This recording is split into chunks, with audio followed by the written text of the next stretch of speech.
Yes, yo, chuma kinaanza kwa kutuonyesha mtukazi aka Midevu akija eneo hili na kipikipiki chake. Katika mti huu ipo sura ya mtu anayefanana naye, anatafutwa na polisi. Kuna ofa nono kwa atakayemwona. Jamaa akatoa bonge moja la beto, watoto wakaanza kukimbia hovyo hovyo wakipiga kelele woi woi woi woi woi. Walikuja huku kujificha, kisha wanapeana moyo, ipo siku wakiwa wakubwa mambo yatakuwa shwari. Wale watoto wamekuwa watu wazima, hapa wamekutana pamoja, wanapiga stori. Huyu minywele mingi anaitwa Anas, huyu anaitwa Fei, na huyu mwenye kitambaa cheusi anaitwa Asri. Yasini ndo Taita aka bosi kubwa.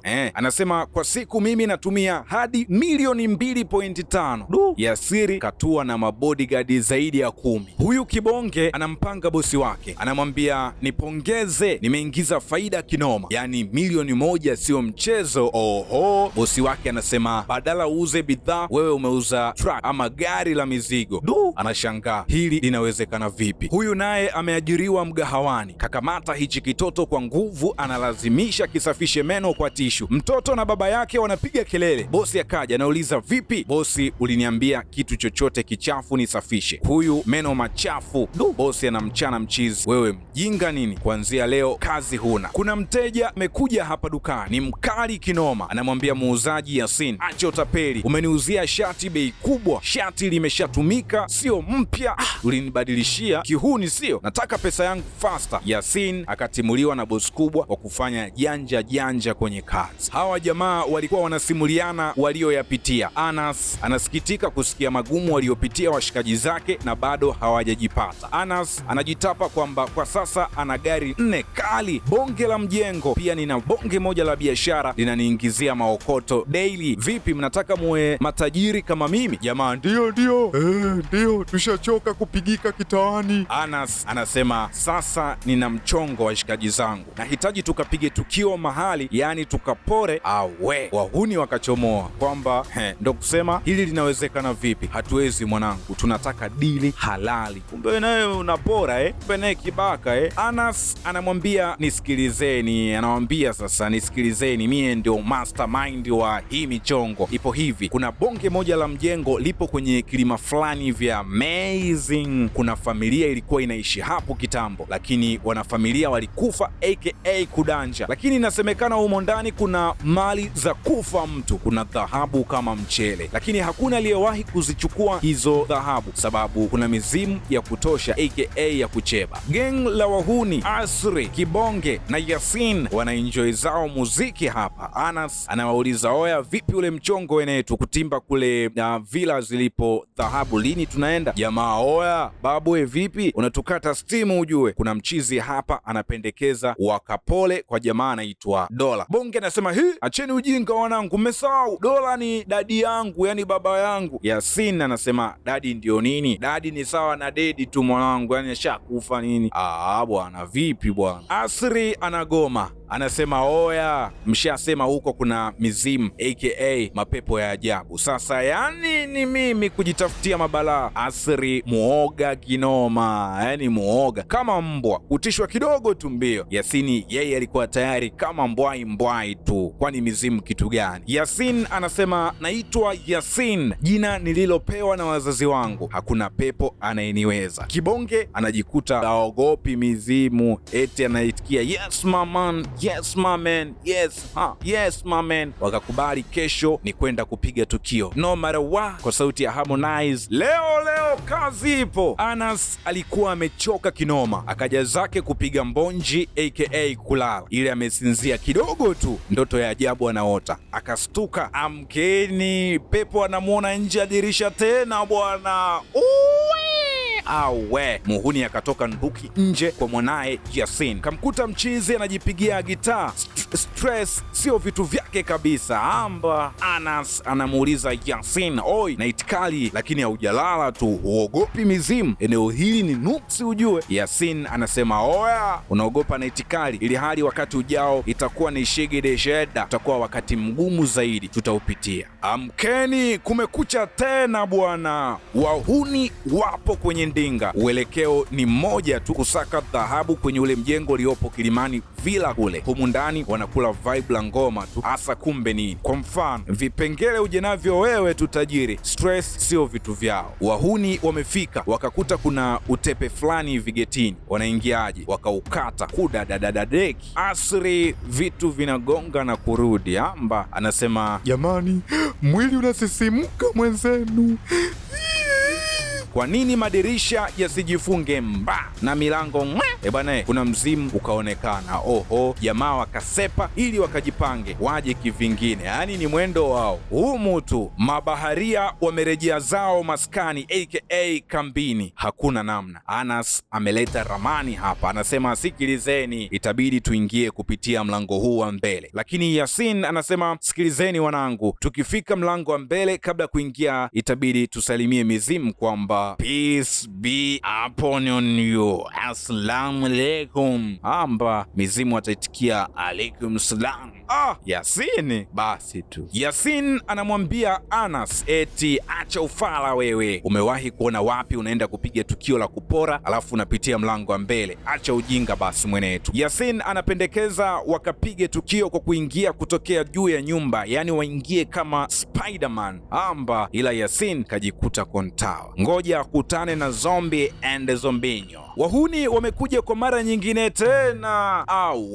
Wakakubaliana Mastermind Anas aende kucheki mazingira kabla ya kupiga tukio. Ilikuwa jioni, lakini mpaka giza limeingia Anas hajageuka alikoagizwa. Asri analia, Anas yuko wapi jamani mpaka sasa hivi? Asri anamtuliza, lakini jamaa woga umewaingia, wanapiga na swala kabisa. Pepo weza mzimu ukatimba hapa ti. Asri alilia, mzimu ukaanguka ti. Kumbe alikuwa ni Anas. Nisaidieni wahuni, nani amguse?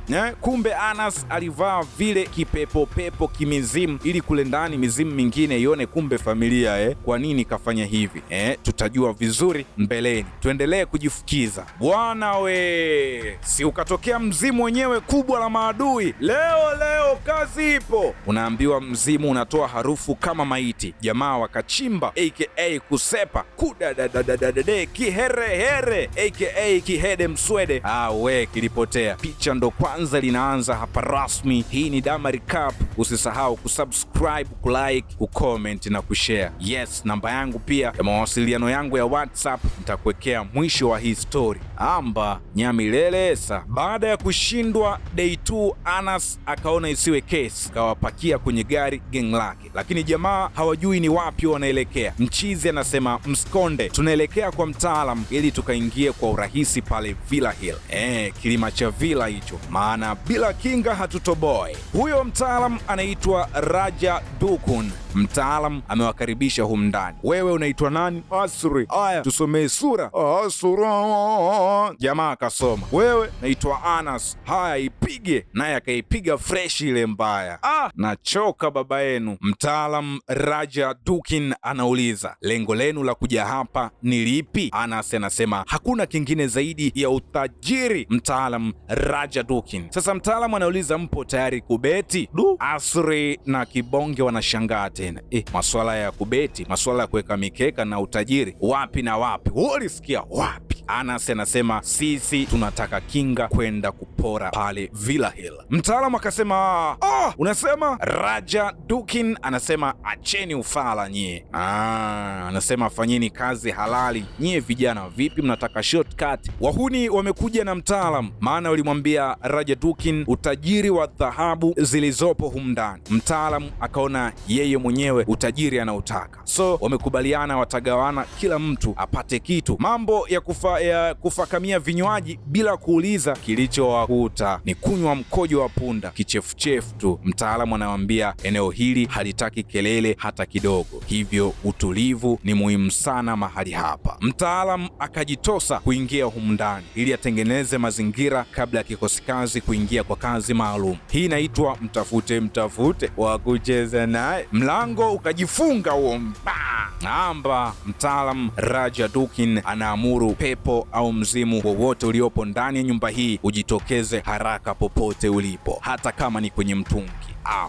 Pepo hawana time ya kupoteza, acha waanze kumtembezea kisago kama mbwa. Mtaalam Rajadukin akaona oho, yani ni mimi, anaomba msamaha kwa mizimu humu ndani. Wajameni, sirudi tena, mnisamehe. Mzee anasema wahalifu hapo nje, mie ni kijukuu cha mtume, aka sio mambo yangu hayo. Mzee akafanikiwa kutoka nje, anamwambia Anas na wenzake, wahalifu ingieni humo ndani, kila kitu nimeweka sawa. Kumbuka sura ya mtaalam Rajadukin ni Hai bin Taban, ni midamu tu. Wahuni wakaingia zao ndani wakiamini mambo yatakuwa freshi. Kinga ya mtaalam tena, milango ikajifunga.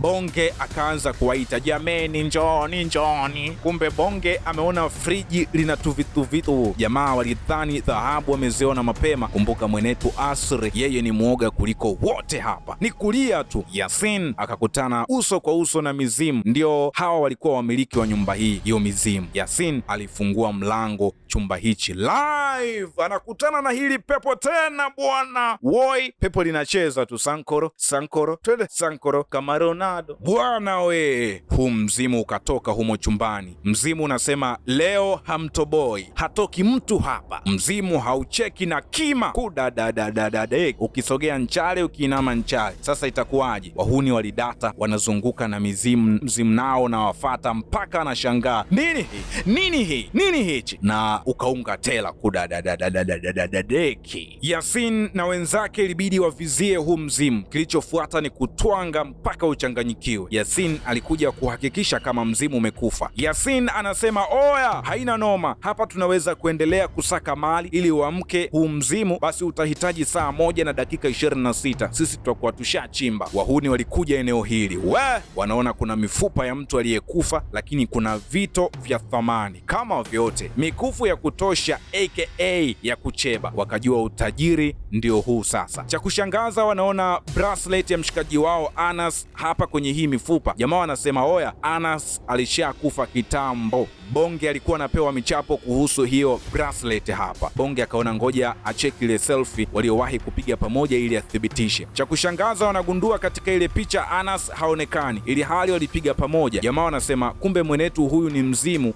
Anas original alishafariki kitambo. Anas alikuja hapa, anaona washikaji wanamshangaa, wanamkataa yani kwamba vipi safari, vipi Bob, wewe ni nani? Anas anasema mimi sio mzimu washikaji zangu, kuhusu ile bracelet inafanana tu na hii, na wala hii sikununua mimi. Anas anasema miaka 2 iliyopita nilikuja katika nyumba hii hapa villa na pisi yangu kali kama sali, ambayo ilivalisha bracelet hii na kuniomba kamwe nisije nikaipoteza. Ule mzimu wa mwanamke ndio ulimuua waifu wangu kwa kushtukiza, tukiwa tunatafuta dhahabu zilizofichwa ndani ya nyumba hii. Ndio maana nilihitaji watu jasiri kama ninyi ili nipate mabaki ya mrembo wangu aliyeuawa, ili nimzike kwa heshima. Pia mali ambazo zipo humu ndani. Yasini alikuwa ameipata ile mifupa, lakini mwanamke mzimu akatokeza.